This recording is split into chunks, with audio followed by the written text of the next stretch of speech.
As the Silver Dragon Queen and I tried to do something further, another toy spider popped out. After throwing away the spider, I gently hugged her to give her comfort and fell asleep with her. After waking up, the Silver Dragon Queen felt embarrassed about what had happened last night. The Red Dragon Queen asks her about her situation with me, but she simply brushed it off with vague answers. Later, we joined the Red Dragon Queen for breakfast in the dining hall. As I reached for the peanut butter, the Silver Dragon Queen happened to go for it at the same time. Leon flipped over and knelt on the bed. He pinned Roswitha down onto the bed and pressed her under him. Roswitha did not feel disgusted with Leon's action. She relaxed her whole body and lay quietly under him. She lightly flicked her tail and touched his back, as if urging him to do what they both wanted to do. Leon. Roswitha whispered Leon's name. She looked at Leon with affectionate eyes and gave him a shy smile.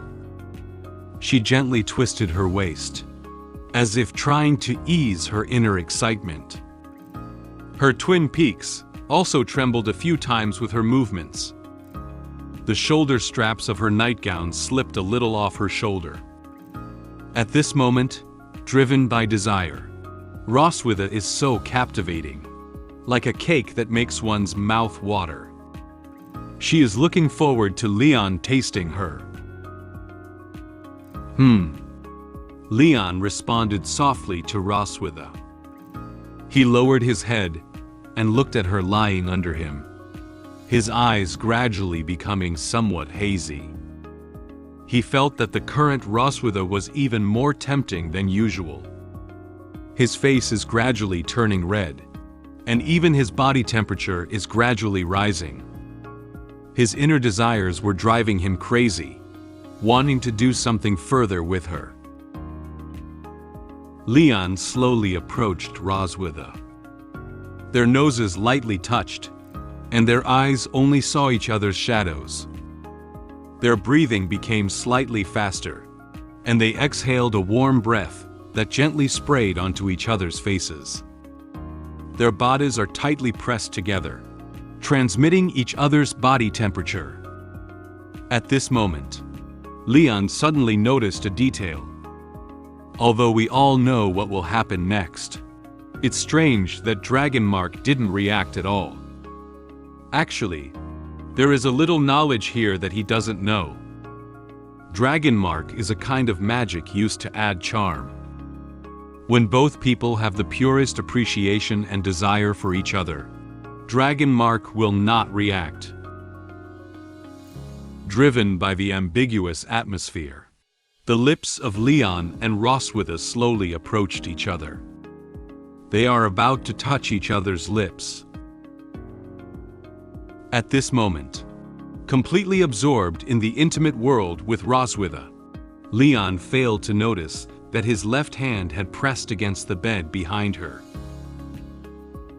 Perhaps Leon hit the mechanism on the bed, and a black toy spider that fell onto the rope fell from the ceiling and landed in front of them. Just as Leon and Lothar were immersed in a romantic atmosphere, the sudden appearance of the toy spider made them both turn their heads and look at it. Roswitha stared at the spider in disbelief for a moment. When she realized that the spider she was most afraid of, she immediately widened her eyes. Ah! Roswitha let out a loud scream once again. This time, her screams were louder than the first. The sound echoed throughout the entire Red Dragon Castle, as if it was about to shake the castle. Leon feared that Roswitha might unleash her dragon flame again out of panic, so he immediately sprang into action. He reached out and grabbed the toy spider, then quickly comforted her. "Don't panic. I catch it. don't release dragon flame. Isa seemed to have heard screams coming from the castle. However, she was not particularly surprised. She smiled, lowered her head, and looked at the red wine in her hand. Then, she drank the red wine in one gulp. She can imagine what happened in the castle. She closed her eyes and whispered with a cheerful mood. They should have noticed the surprise I prepared, right? After Leon threw the spider out of the window, he quickly comforted the frightened Roswitha. He gently hugged her and lay in bed with her. He placed one hand on her waist and kept stroking her head with the other hand, calming her emotions. He whispered while touching her head, "Don't worry, it's okay now." Roswitha cowered in Leon's arms with great fear. Her body was still trembling slightly. She tightly closed her eyes and placed one hand on his chest to ease her inner fear. In order to reassure Roswitha, Leon checked the entire room's furniture and their bed. He told her the results. "I carefully check inside and out, and don't find any other mechanisms." At this moment, the 2 toy spiders thrown out by Leon were abandoned on a lawn somewhere. As it was already evening, no one around could come and pick them up. However, they happened to be stacked together. They like a loving couple whispering and doing some indescribable things together. Perhaps Leon's words had an effect, or maybe it was the warmth of his embrace. Slowly, Roswitha began to feel her fear fade away. Her breathing was no longer rapid, but gradually slowed down. Her body also showed no signs of trembling.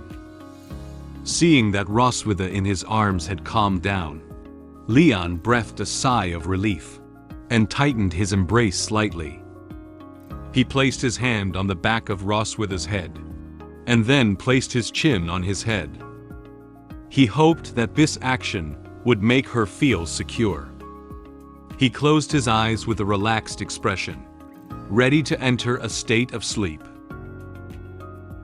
At this moment, Roswitha noticed a detail. Because her head was pressed against Leon's chest, she could hear his heartbeat very clearly. The intense heartbeat made it difficult for her not to care. She lifted her head slightly and looked at him, saying to him, Your heart beats so fast." Just as Leon was about to fall asleep, he heard Roswitha's words. His face became even redder than it was a moment ago. He dared not lower his head to face Roswitha. The usually arrogant silver dragon queen was now lying quietly in his arms. This stirred something in him. He doesn't want her to know his emotions at this moment. He secretly opened one eye, revealing an awkward expression. He fabricated a lie in an attempt to conceal the fact that his heart was beating faster. I'm also afraid of spiders." Roswitha let out a soft sigh. She didn't want to think about whether what Leon said was true or false. She and he encountered this kind of thing tonight, and as the queen of the dragon clan, she felt particularly embarrassed. She closed her eyes again and grabbed onto his shirt, preparing to enter a state of sleep. She whispered to him, "I won't do this kind of thing with you in the future. Don't bring up this matter after tonight." In order to maintain his dignity as the Silver Dragon Queen, Roswitha emphasized to Leon that he would not be allowed to talk about everything that happened tonight in the future. Although she said these words to him and put on an unhappy expression. Her body couldn't help but get closer to him. Leon closed his eyes and nodded. Drowsiness rushed towards him like a tide. He felt a little dizzy in his head. He answered Roswitha's words in a low voice. Okay, I know. Morning came gradually as time moved forward. The sun has risen into the sky. The sunshine slowly illuminates the sky, and the bright azure color makes people feel relaxed. The sunlight also peeked through the window and warmed the room. The crisp chirping of birds echoed from outside the window, reminding people in the room to wake up in time. Roswitha felt the warm sunshine shining on her. She suddenly opened her eyes and found herself asleep. She slept very deep this night and showed no signs of waking up. When did I fall asleep? She is puzzled about this. She suddenly sat up from the bed. She doesn't remember when she fell asleep. She only remembered Leon holding her. And then she felt a deep drowsiness and lost consciousness. Roswitha felt that the room seemed empty, and there was no sound at all. She turned her head to the side and found that Leon was not in bed. She looked around again and confirmed that Leon was no longer in the room. She silently thought in her heart, "Has that guy already woken up so early?" But it's also good this way. She lifted the blanket and got out of bed, ready to change her pajamas into everyday clothes. Hi! Pineapple has a good news to tell you. My app LoloBun can now be downloaded on the App Store and Google Play. You can search for LoloBun Light Novel in the search bar to find the app. After downloading the app, you can read our exclusive novels and comics more easily on your mobile phone. If you are interested, you can download LoloBun from the App Store and Google Play.